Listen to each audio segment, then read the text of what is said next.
When I first got into paranormal investigations, I thought I knew what to expect.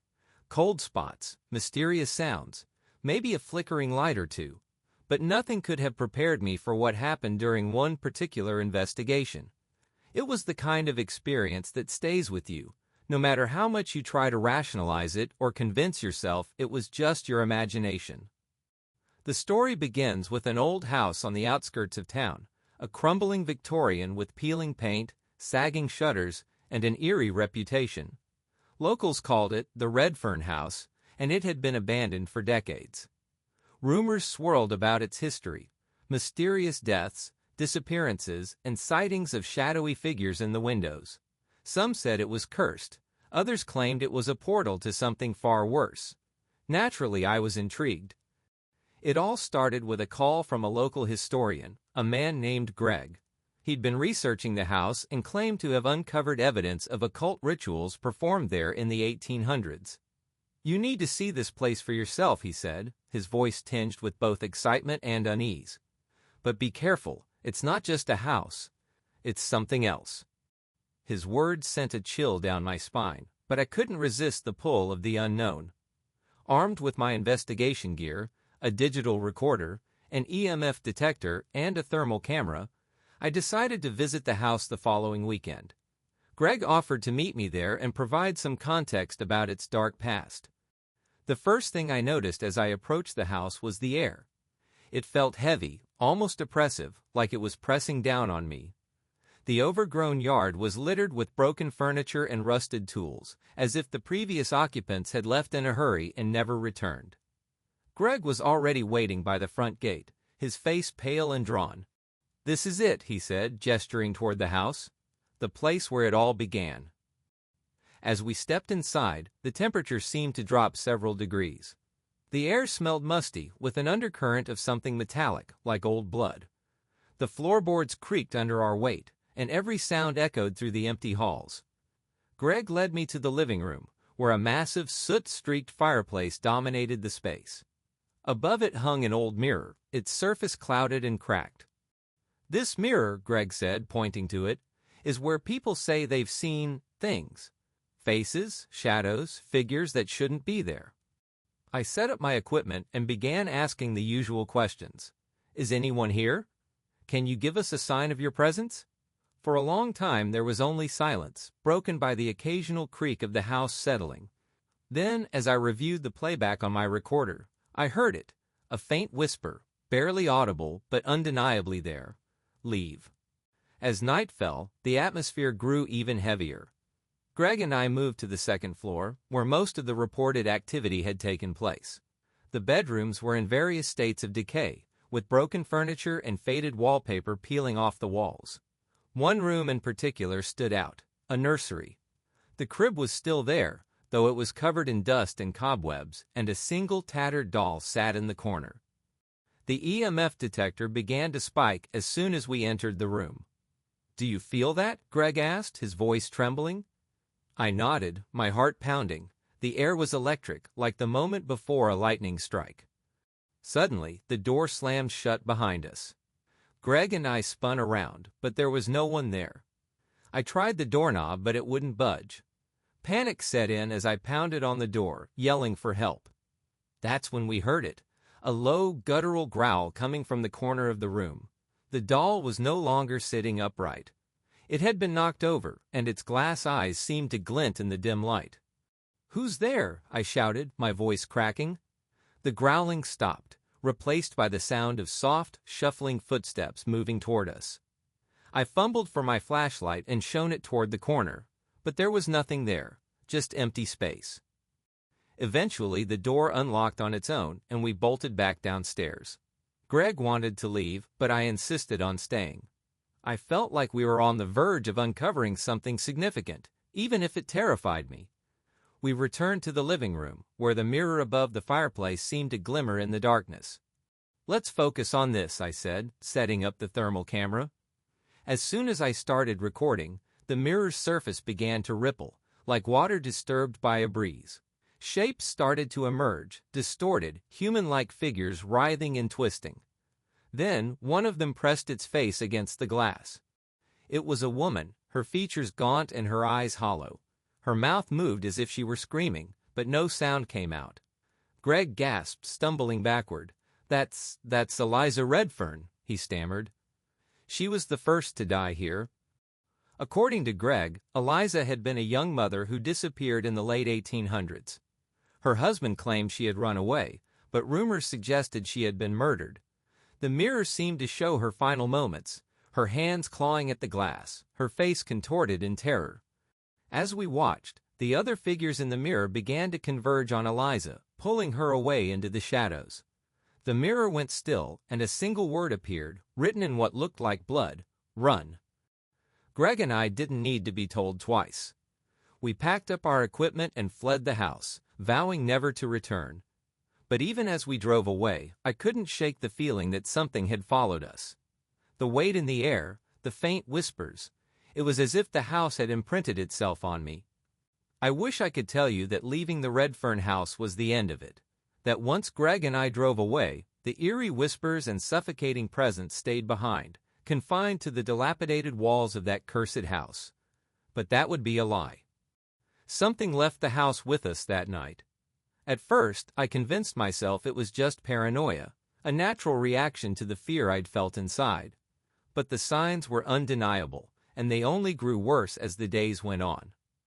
The first sign that something was wrong came the morning after our visit. I woke up to find my digital recorder lying on the floor, even though I'd left it securely packed in my equipment bag.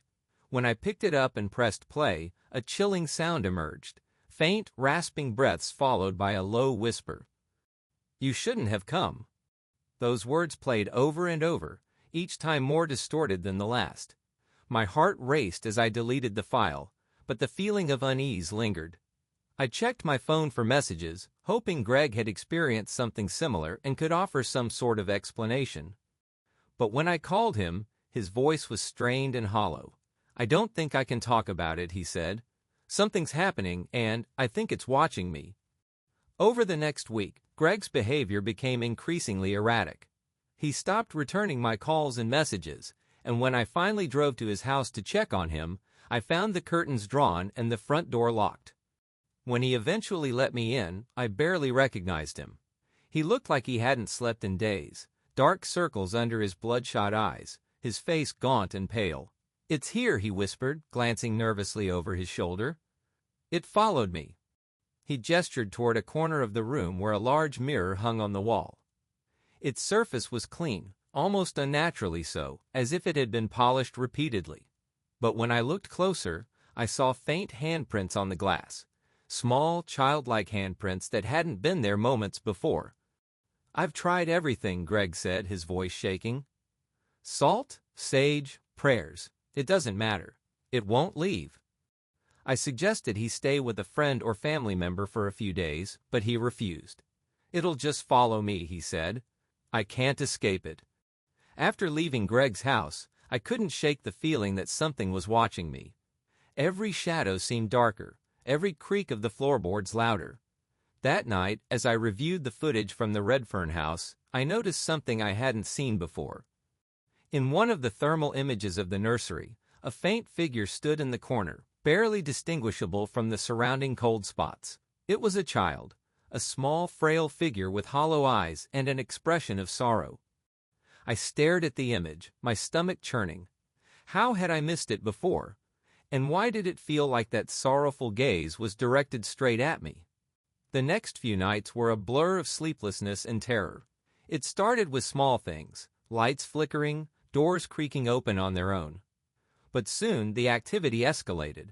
Objects began to move on their own, sometimes violently. One night, I woke to the sound of shattering glass. I rushed to the kitchen to find every cabinet open and all the dishes scattered across the floor. A message had been scratched into the wooden table. "Come back." I tried to rationalize it, telling myself it was just a vivid nightmare. But the scratches were real, and the words haunted me. Desperate for answers, I contacted a medium named Clara, who came highly recommended by other paranormal investigators. When I explained the situation, she agreed to help, on one condition. "We have to go back to the house," she said. "Whatever is haunting you, it's tied to that place. If we don't confront it there, it will never let you go. I wasn't thrilled about the idea of returning to the Redfern house, but I knew she was right. So a week later, Clara, Greg, and I stood once again before the crumbling Victorian. Greg looked worse than ever, thin, pale, and visibly shaking. "I don't want to go in," he muttered, "but I don't have a choice." Clara instructed us to bring specific items: candles, protective amulets, and an old family heirloom that Greg had inherited, a silver locket that had belonged to his grandmother. "Objects like this carry energy," Clara explained. "They can help us connect with the spirits and understand what they want." As we stepped inside the house, the oppressive atmosphere returned immediately. The air was thick and heavy, and the faint smell of decay lingered in the corners. Clara led us to the living room where the mirror still hung above the fireplace. "This is the epicenter," she said, lighting the candles and placing them in a circle around the mirror. "Whatever is here, this is where it's strongest." She began to chant softly, her words in a language I didn't recognize. The air grew colder, and the flames of the candles flickered wildly. Then, without warning, the mirror's surface began to ripple, just as it had before. Figures emerged from the glass, shadowy, indistinct shapes that seemed to pulse with malevolence. Clara continued to chant, her voice growing louder and more urgent. "Why are you here?" she demanded. "What do you want?" The shadows began to take form, coalescing into the figure of a woman. It was Eliza Redfern, her hollow eyes staring directly at us. Her mouth moved, but her words were faint, almost drowned out by the static-like noise that filled the room. "She's saying something," Greg whispered, his voice trembling. "Listen."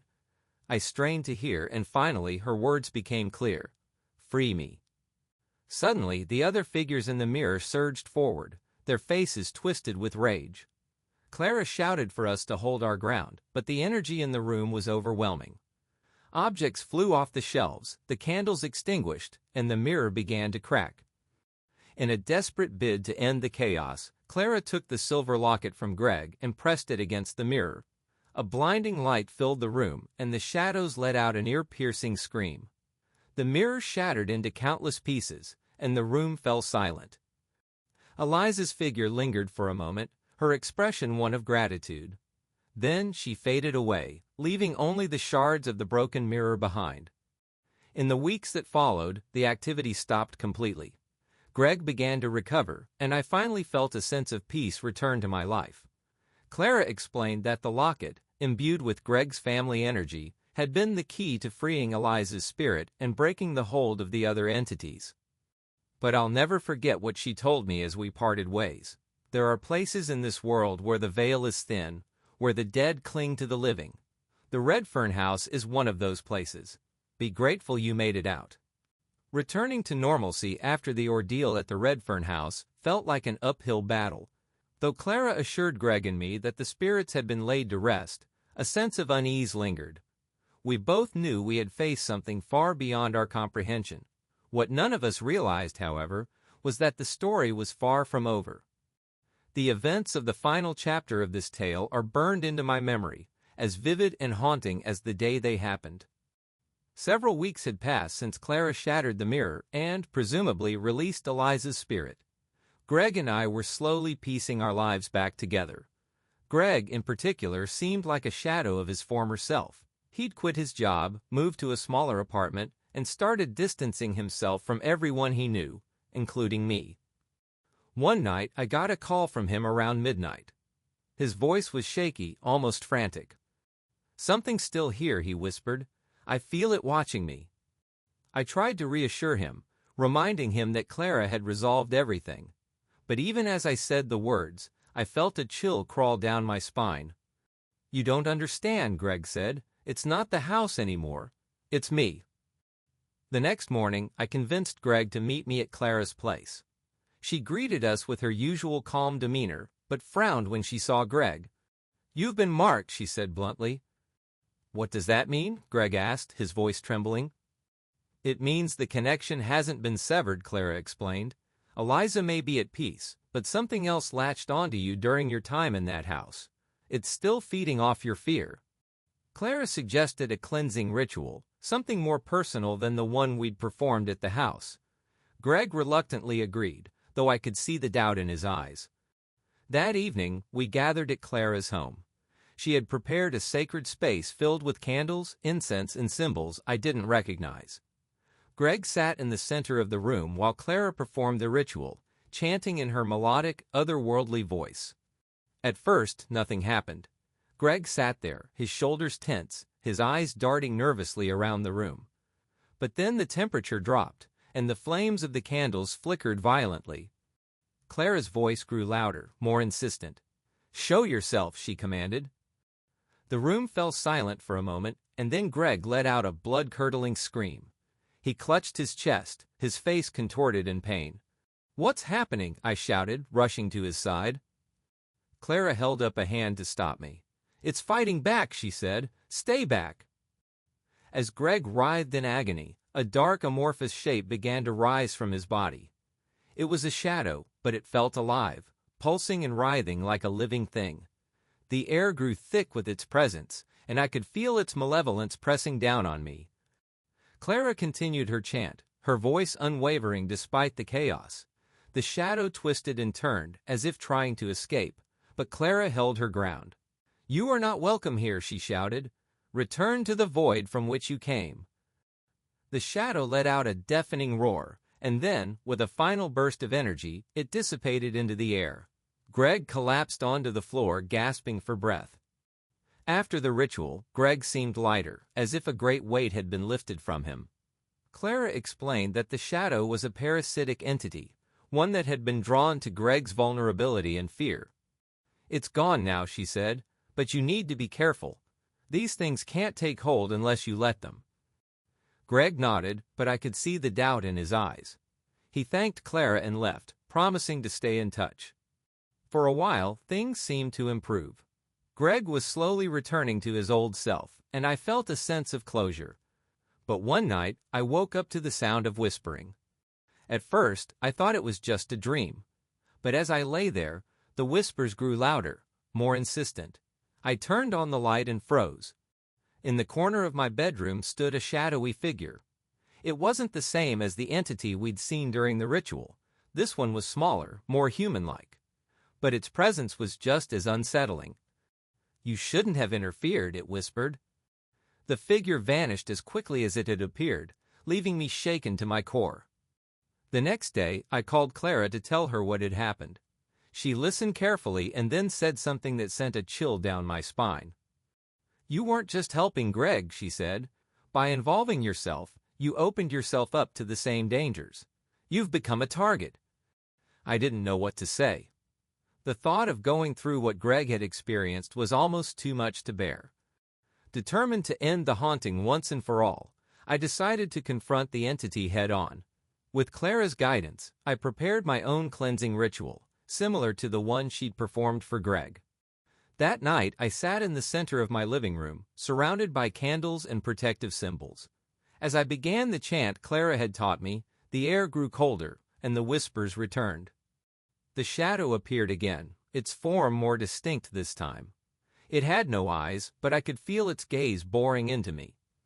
"You can't stop me," it hissed. But I didn't stop chanting. I focused all my energy on the words, willing the entity to leave. The shadow writhed and screamed, its form flickering like a dying flame. Finally, with a final burst of light, the shadow disappeared. The room fell silent, and I knew it was over. In the weeks that followed, I slowly began to rebuild my life. Greg and I stayed in touch, though we both agreed to leave paranormal investigations behind us.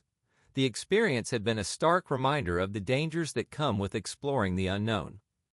As for the Redfern house, it still stands, its windows dark and its walls silent. But I know better than to go back. Some doors are meant to stay closed, and some mysteries are better left unsolved. Thank you for joining me on this terrifying journey. If you enjoyed this story, don't forget to like, comment, and share. Stay tuned for more spine-chilling tales of the paranormal.